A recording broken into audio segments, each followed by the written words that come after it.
அனைவருக்கும் வணக்கம். தெய்வீக பலன்கள் சேனல் சார்பாக தங்களை அன்புடன் வரவேற்கிறோம். இன்று நம் காணொலியில் காண விரும்புவது குழந்தை பேறு இல்லாதவர்கள் வணங்க வேண்டிய ஸ்தலம் பற்றி இந்த காணொலியில் விரிவாக பார்க்கலாம். வாருங்கள் காணொலிக்கு செல்லலாம். மறக்காமல் ஒரு சப்ஸ்கிரைப் செய்யவும்.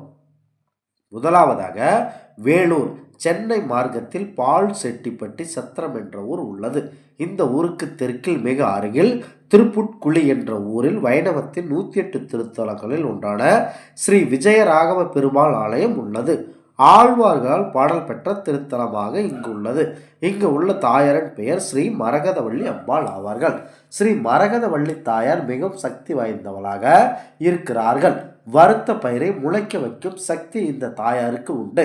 குழந்தை பேறு இல்லாதவர்கள் அமாவாசை என்று காலையில் இங்கு புஷ்ப கருணையில் நீராடி வறுத்த பயிரை மடியில் கட்டிக்கொண்டு அன்று முழுவதும் உபவாசம் இருந்து தாயார் சன்னதியிலேயே தங்கி மறுநாள் விடியற் காலையில் எழுந்தளிக்கும் போது வறுத்த பயிர் முளைவிட்டு இருக்கும். முளைவிட்டு இருந்தால் அந்த பெண்ணுக்கு குழந்தை பாக்கியம் உண்டு. முளை விடவில்லை எனில் அந்த பெண்களுக்கு குழந்தை பாக்கியம் இல்லை என்பதாகும். வறுத்த பயிர் முளைவிட்டு குழந்தை பாக்கியம் பெற்றவர்கள் அநேக பேர் உள்ளனர். திருப்புல்லானி ராமநாதபுரம் மாவட்டம் ராமநாதபுரம் அருகே உள்ளது திருப்புல்லானி.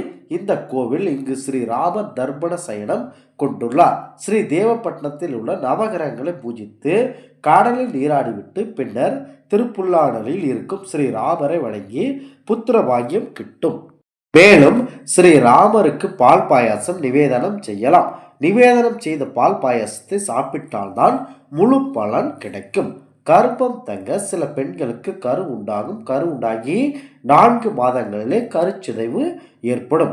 இதுபோல அடிக்கடி நிகழும் பெண்களுக்கு இந்த கோவிலுக்கு சென்று ஒரு முறை வாருங்கள்.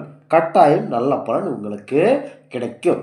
திருமணமாகி 8 வருடங்கள் ஆகியும் குழந்தை பேறு இல்லாதவர்கள் தங்கள் ஊருக்கு அருகாமையில் உள்ள பிரசித்தி பெற்ற ஆலயத்திற்கு சென்று அங்குள்ள தூங்கா விளக்கு நெய் தீபம் கொடுத்து வரவும். அடுத்ததாக பூர்ண சுமங்கலி என்பவள் 8 குழந்தைகளுக்கு மேல் பெற்றவள். அவள் பெற்ற குழந்தைகள் யாவும் உயிரோடு இருக்க வேண்டும். அன்னதானம் வஸ்திரம் கொடுத்து அவர்கள் அவளுடைய ஆசையை கண்டிப்பாக நீங்கள் பெற வேண்டும். அஷ்டமி விரதம் இருந்து ஸ்ரீ கண்ணனை நினைத்து வழிபட்டு வந்தாலும் உங்களுக்கு நல்ல பலன் கிடைக்கும். கும்பகோணம் சக்கர தீர்த்தத்தில் நீராடிவிட்டு ஈரப்புடவையுடன் மஞ்சள் குங்குமம் தரித்து கொண்டு ஸ்ரீ சக்கரபாணி கோயிலுக்கு சென்று ஒரு முக நெய் தீபம் போட்டு வலம் வர வேண்டும். ஒரு மண்டலம் இது போல செய்ய வேண்டும். சவிவிதானம் என்ற நூல் உள்ளது. அந்த நூலில் சந்தான கோபால மூலமந்திரம் கொடுக்கப்பட்டுள்ளது.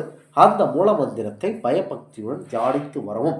உபவாசம் பெற்று இந்த மூலமந்திரத்தை சபித்து வந்தால் மிகுந்த பலன் கிடைக்கும். முறையான அரச மர வழிபாடும் சிறந்த பலனை தரும். அரச மரத்தை முறையாக வழிபட புத்திர பாக்கியம் கிடைக்கும். நினைத்தது நிறைவேறும். அடுத்ததாக அரச மர வழிபாடு செய்தக்கூடாது. அரச மர வழிபாடு செய்ய உகந்த நேரம் அதிகாலை நேரமாகும். அதுவும் அமோசோமவாரம் என்பது அமாவாசையோடு வரும் சோமவாரம், அதாவது திங்கட்கிழமை ஆகும். சூரிய உதயத்திற்கு முன்பு அரச மரத்தை உங்களால் முடிந்த அளவிற்கு பாலும் நீராலும் அபிஷேகம் செய்து மஞ்சள் குங்குமத்தால் அலங்கரித்து நெய் தீபம் போட்டு கற்பூர ஆரத்தி எடுக்கவும். பிறகு பொங்கல் நிவேதனம் செய்துவிட்டு மரத்தை 108 முறை வலம் வர வேண்டும். இவ்வாறு செய்ய புத்திர பாக்கியம் கிட்டும். இந்த நாட்களை விடுத்து மற்ற நாட்களில் இப்பூஜை செய்ய சிறப்பு இல்லை. அமோசோமவாரம் மற்றும் சனிக்கிழமை நாள் இந்த நாட்களில் மட்டும்தான் அரச மரத்தை தொட வேண்டும். இதர நாட்களில் அரச மரத்தை தொடவே கூடாது. அரச மர வழிபாட்டை முறையாக செய்தால் நல்ல பலன் கிடைக்கும்.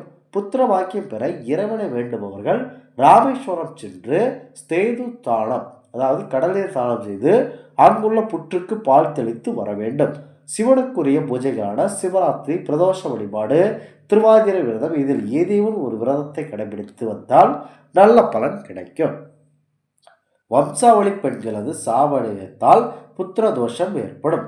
இதை போக்க உங்களது வம்சாவளியில் மனம் வந்த பெண்கள் இறந்து இருப்பின் அவர்களுக்கு தீர்த்த சிதார்த்தம் கொடுக்க வேண்டும். தேய்பிரை நவமி திதியில் கண்டிப்பாக செய்யப்படும் அஸ்வஷ்டாக என்ற வைதீக கர்மாவை சாஸ்திரிகள் மூலம் செய்ய வேண்டும். இந்த பலனால் உங்களுக்கு கண்டிப்பாக குழந்தை பாக்கியம் கிடைக்கும். இந்த ஆன்மீக தகவல் உங்களுக்கு பிடித்து இருந்தால் தெய்வீக பலன்கள் சேனலை கண்டிப்பாக சப்ஸ்கிரைப் செய்து கொள்ளவும். மீண்டும் ஒரு நல்லதொரு காணொளியில் உங்களை சந்திக்கிறோம். நன்றி, வணக்கம்.